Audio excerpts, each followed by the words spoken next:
Hi, this is 100 Films and Other Stuff. At 92 is Makoto Shinkai's Your Name.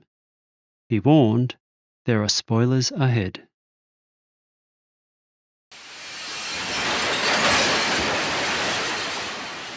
On the 11th of March 2011, a magnitude 9 earthquake struck off the northeastern coast of Japan. It was the catalyst for a massive tsunami which would kill in excess of 15,000 people and displace thousands more due to the Fukushima Daiichi nuclear meltdown.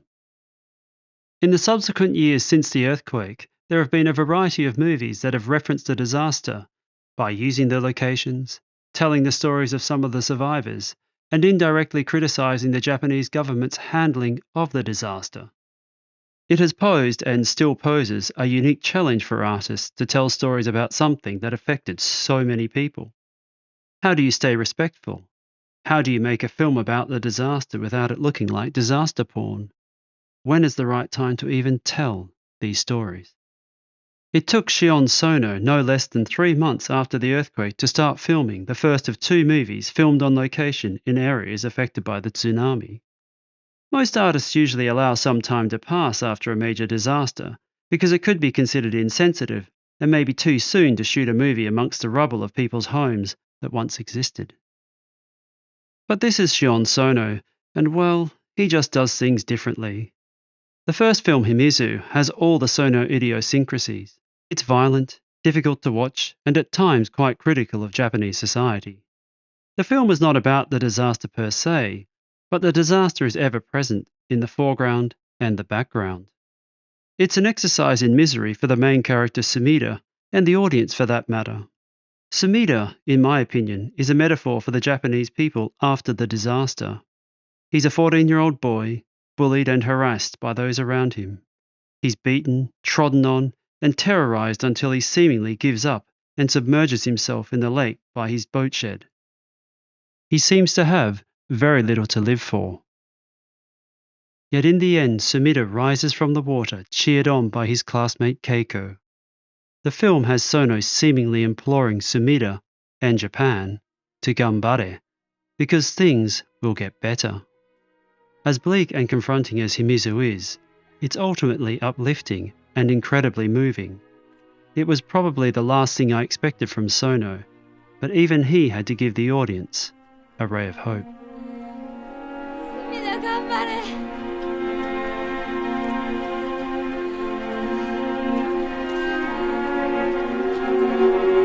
Sumida, ganbare! Sumida! Sumida! Sumida, なんか言え!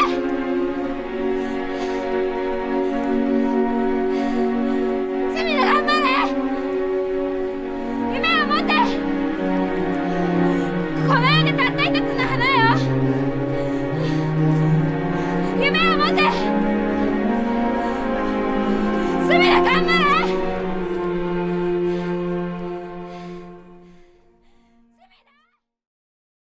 Ryuichi Hiroki's side job examines the lives of evacuees and the problems they face being displaced from their homes and livelihoods. Set 5 years after the disaster, the main characters are emotionally distant and unable to move forward with their lives. The titular side job belongs to Miyuki, who during the week works at the city hall and on the weekends heads off to Tokyo for her side job as a prostitute. Her father spends his compensation money on alcohol and gambling while occasionally playing with the boy next door. Side job is about loss and trying to overcome it, and the guilt felt associated with surviving a disaster where others died. The characters are like empty vessels drifting against a stream of depression and guilt. The film is an arduous experience, and there is no typical happy ending, but at least there is a hope they can move on and begin to live again.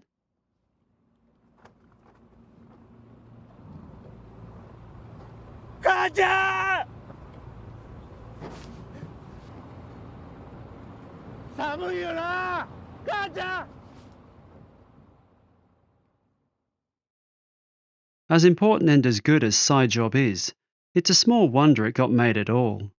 Given the subject matter, it was always going to be a tough sell to get Japanese people to watch it. The subject matter cuts just a little bit too close to the bone for most. At the time of Sojob's release in 2017, there were people still living in temporary accommodation where they shot part of the film. People can function quite easily when they don't see the suffering of other people, but to pay money to be reminded of the suffering is a lot to ask. This is probably why the first mainstream movie about the disaster, Fukushima 50, was a dramatization about frontline workers at Fukushima Daiichi who prevented an ecological disaster. Heroes are always a bit more palatable. And the Fukushima 50 are incredibly brave and selfless, while the people in authority are inept and out of touch. Overall, the film was a bit too mawkish for my liking. The disaster movie Shin Godzilla, which uses the disaster, that is Godzilla, to obliquely criticise the political indecision and bureaucratic bumbling that happened after the 2011 disaster, is a great film. The early scenes in the movie, when Godzilla first comes on land, are strikingly similar to images of the tsunami. While Godzilla destroys Tokyo, the meetings between bureaucrats, politicians and experts drag on, while little is decided. Although critical of the high-ups, the movie shows the self-defense forces, lower government workers and a female scientist, the little people if you will, coming together to defeat Godzilla. While those in power, like in most disaster movies, hide behind their positions of rank and come across as indecisive and inept. 国民を守ることが第一です。総理、ここは苦しいところですが、被害の拡大を防ぐためにも承認のご決断をいただかないと。今ここで決めるのか？聞いてないぞ。This brings me to Shinkai's Your Name, an animated romantic fantasy disaster film, which is one of the highest grossing films in Japanese history. The film, based on Shinkai's novel of the same name, is about love, fate, connecting with people, and the obstacles two people must overcome to be together. The film ends where most films start, with the two romantic leads, Mitsuha and Taki, meeting for the first time. Well, actually for the third time, but they don't remember that. What takes place prior to their first meeting is a touch difficult to explain, but I'll give it a bash. The film starts with Taki, a Tokyo boy, waking up in the body of Mitsuha, a girl living in the countryside.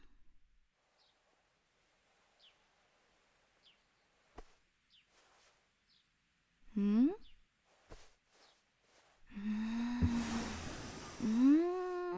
お姉ちゃん、何しとるの？いや、すげえ本物っぽいなって。え？お姉ちゃん？何寝ぼけとるの？ごはん！はよ来ない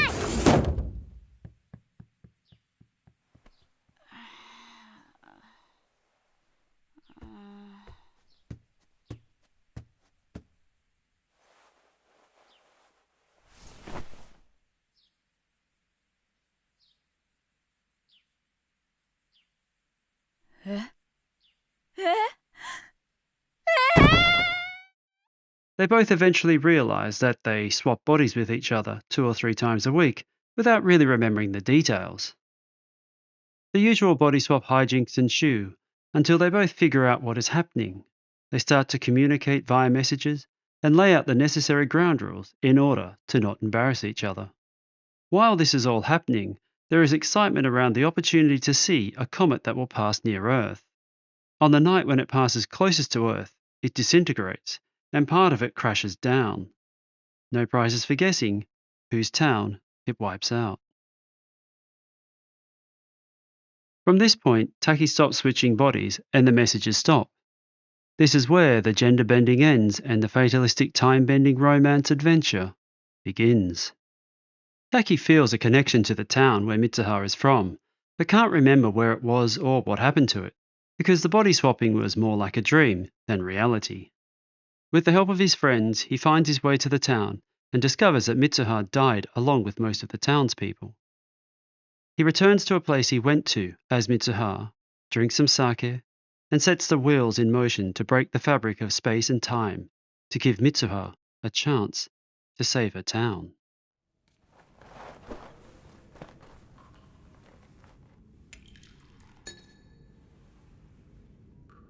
Musubi. 本当に時間が戻るんならもう一度だけ。